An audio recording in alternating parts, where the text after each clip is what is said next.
Bonjour à tous, bienvenue sur Angel Taina, c'est Nat et aujourd'hui je continue sur ma lancée les vidéos que je tourne. Comme j'ai un petit peu plus de temps, j'en profite. Alors, j'ai reçu il y a quelques jours un jeu magnifique qui s'appelle le Temptress Tarot et qui a été fait par Michel Gray Artso. Donc c'est un jeu magnifique que Mystique a présenté il y a quelque temps sur sa chaîne. Elle a fait une review là-dessus, ou une unboxing, je ne sais plus, mais elle a présenté ce jeu et c'est grâce à elle que je l'ai découvert et j'ai eu le coup de foudre pour les couleurs de ce jeu parce que j'aime bien tout ce qui est très très coloré, surtout en été. C'est vrai que jusqu'à fin septembre, j'aime bien travailler avec des jeux qui sont très riches en couleurs. Et donc ce jeu m'a immédiatement tapé dans l'œil pour deux raisons, donc les couleurs et le fait qu'on voit des visages en gros plan. Et des yeux, donc les yeux sont le miroir de l'âme, et c'est vrai qu'il y a beaucoup d'expressions au niveau des yeux et des visages, et c'est ça qui m'a énormément plu, donc je me suis laissée tenter, et je l'ai reçu donc au bout de un peu plus d'un mois, je crois qu'il a mis 6 semaines à arriver, et je suis très contente donc de l'avoir reçu. Donc un jeu magnifique. Alors comme vous le voyez, il arrive dans un joli sac avec de belles couleurs déjà.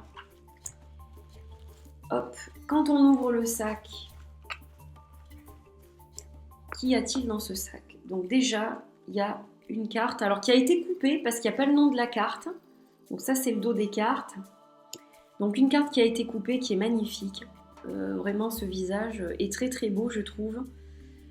Avec cette couleur violette qui me rappelle l'améthyste en fait. Et j'aime beaucoup. Alors ensuite, vous avez une carte qui est signée. Moi, c'est la grande prêtresse. Alors je ne sais pas si on a tous ou toutes les mêmes.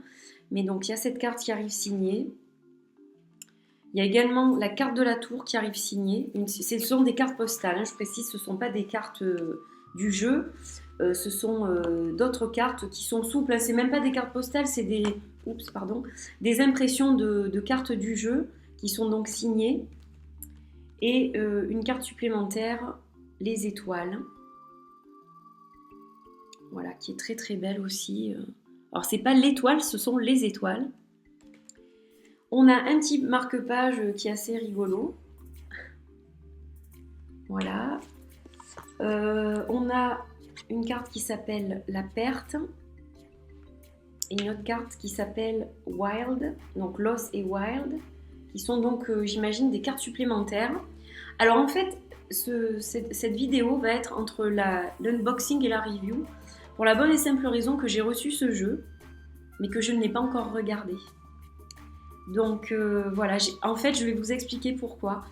C'est parce que j'ai décidé d'attendre de recevoir le livre, le guidebook. Voilà, donc le guidebook je l'ai reçu il n'y a pas longtemps, il y a 48 heures. Je l'ai commandé sur Amazon et en fait ce n'est pas seulement un guidebook, c'est un artbook qui reprend toutes les illustrations du jeu en grand et c'est ça qui m'a attirée. Donc du coup, j'ai attendu patiemment de faire cette vidéo. Alors, donc il n'y a pas de guidebook, je le précise, quand vous commandez le jeu. Le jeu vient tout seul avec les petits goodies que je viens de vous montrer.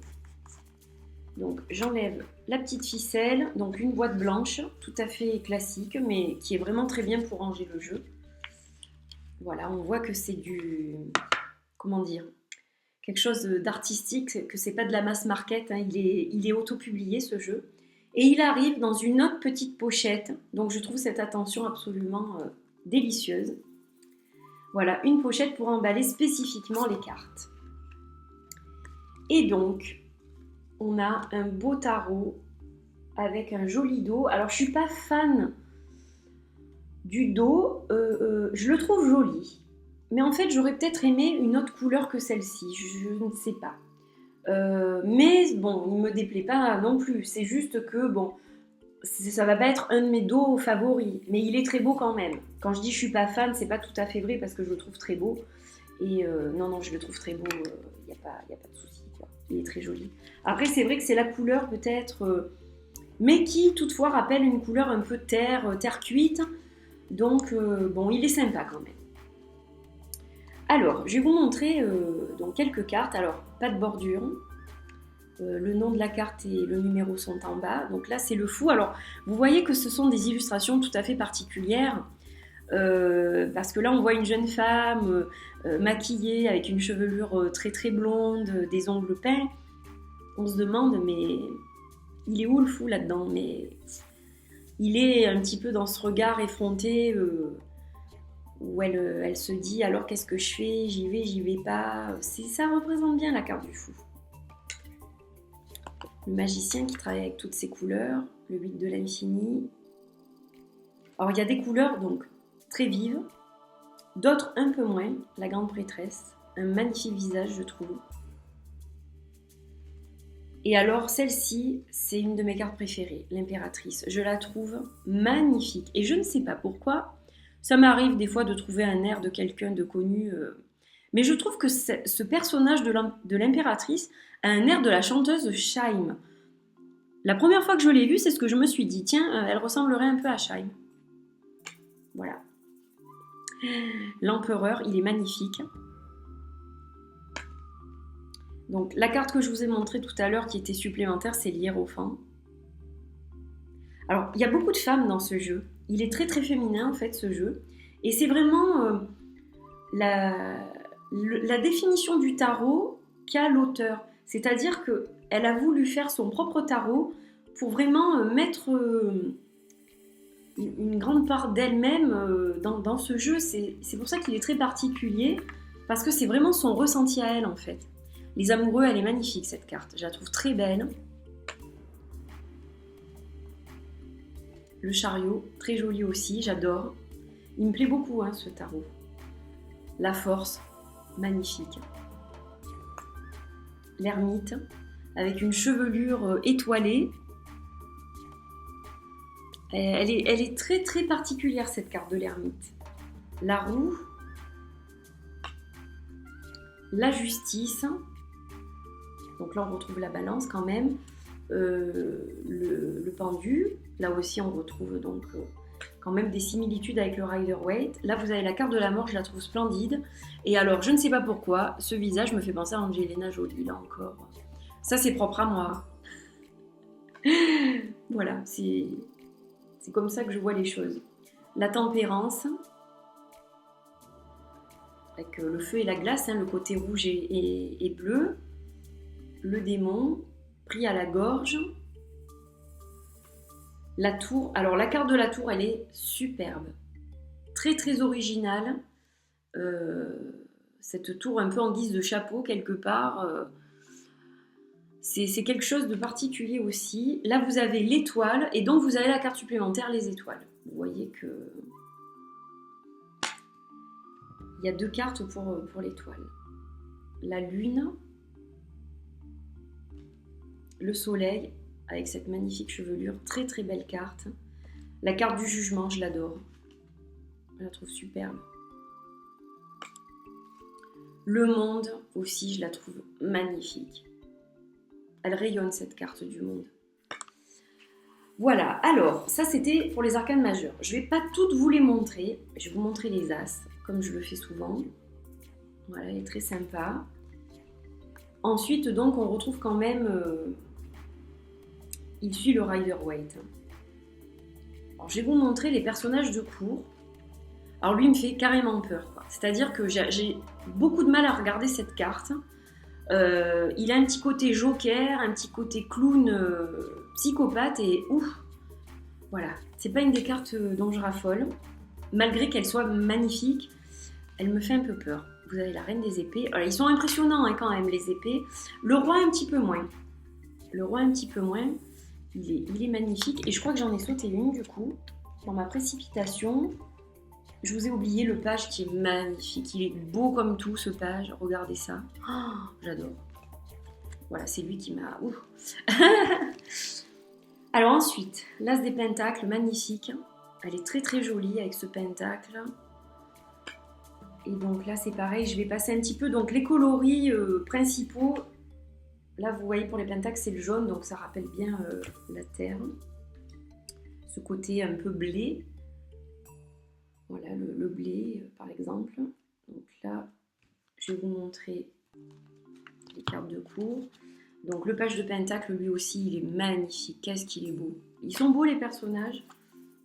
Chevalier. Alors les chevaliers sont moins sympas, je sais pas. C'est les personnages que j'aime le moins. La reine et le roi. Très très particulier. Alors ensuite, l'as de coupe. Très particulier aussi. Le 2 de coupe, elle est jolie, je vous la montre. Vous savez que j'adore cette suite. Le 2 de coupe, le 3. Et on va passer donc aux cartes de cour. Là encore des visages, mais d'une beauté. Page de coupe, elle est splendide. Ses yeux, ils sont très expressifs, les visages. C'est ça qui me plaît. Lui, il a un sourire enjôleur un peu. La reine de coupe. Mystérieuse un peu. Et alors, le roi de coupe, évidemment, j'en raffole. C'est David Bowie. Voilà, et j'adore David Bowie, donc magnifique. Et on va finir avec les bâtons. Donc là, vous avez l'as. Donc encore une fois, très très particulier, très original. Et donc le page, un petit peu plus jeune que les autres. Alors le chevalier, celui-là, ça va, il a l'air assez sympathique.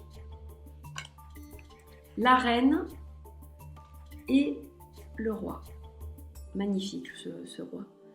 Voilà, donc c'est un jeu qui est vraiment superbe. Donc il y a un petit peu des codes couleurs aussi. Donc pour les suites, on va les reprendre un petit peu. Donc hop, on va passer les arcades majeures. Donc vous voyez que par exemple, pour les épées, on est plutôt dans des tons rouges. C'est le rouge qui va ressortir et avec du bleu en fait pour l'air.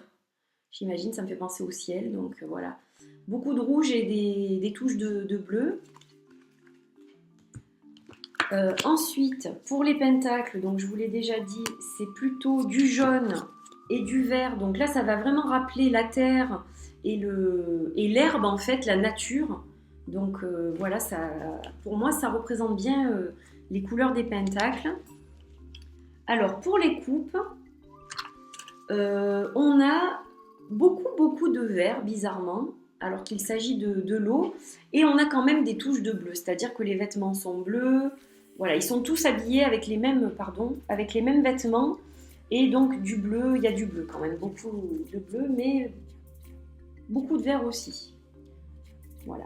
Alors le vert, ça peut aussi rappeler le chakra du cœur. Et les coupes, ce sont les émotions, donc il y a quand même quelque chose.